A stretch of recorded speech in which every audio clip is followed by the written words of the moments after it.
Hey there friends, welcome to another episode. I'm Neeta and we are getting into 10 things that toxic parents say that healthy ones don't. Let's start with number 1, invalidating your feelings. So healthy parents would never say something like, you're just being dramatic.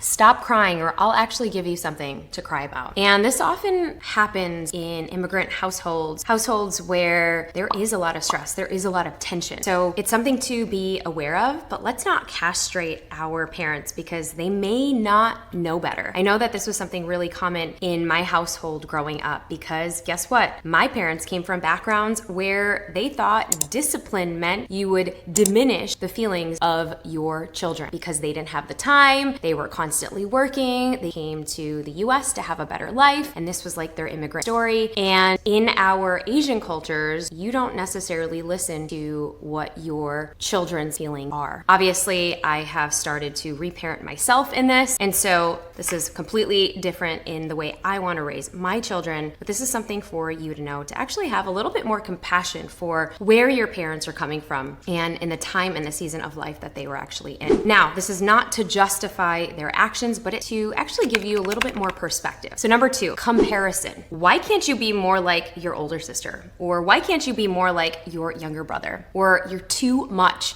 Why can't you get straight A's like your cousin or the neighbor next door? Comparison never does anybody any good. Number 3, conditional love. I'll only love you if you do what you say. I'll only love you if you finish your vegetables or you finish everything on your plate or if you get straight A's or some rendition around that.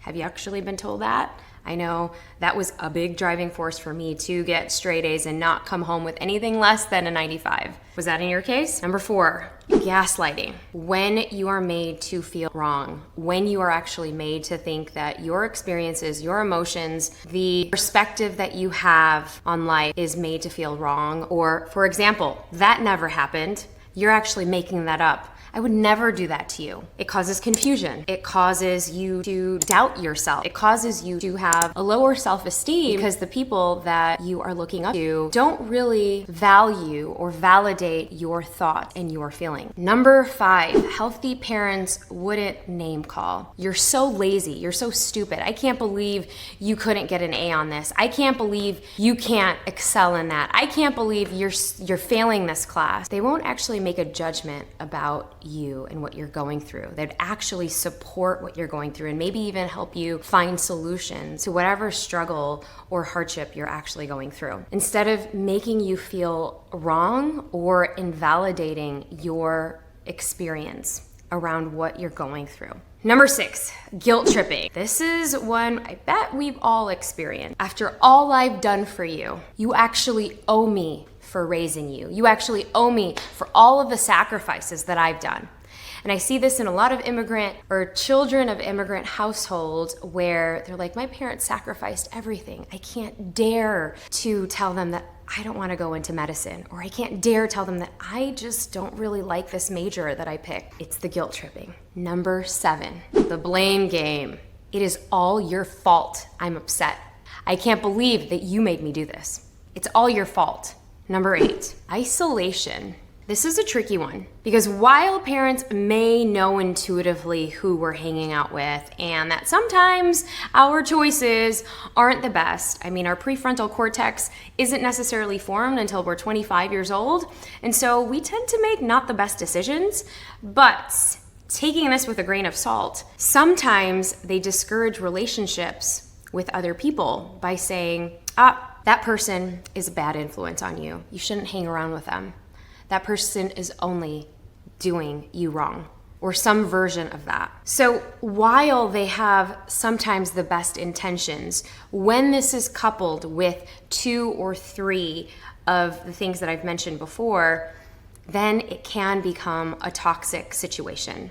I say this because many times when my family members or my parents have told me that the people that I was hanging out with were toxic, 9 times out of 10, they actually were toxic, and I didn't realize that until much later.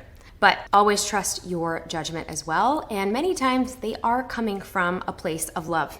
Number 9, threats. Threats like, I'm gonna take you out of that school, or I'm gonna abandon you if you keep doing that. I'm gonna just leave you here if you keep doing that. I'm gonna put you outside if you don't listen to me.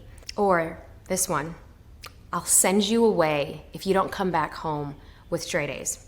Number 10, undermining your confidence. You'll fail without me. You actually need my help.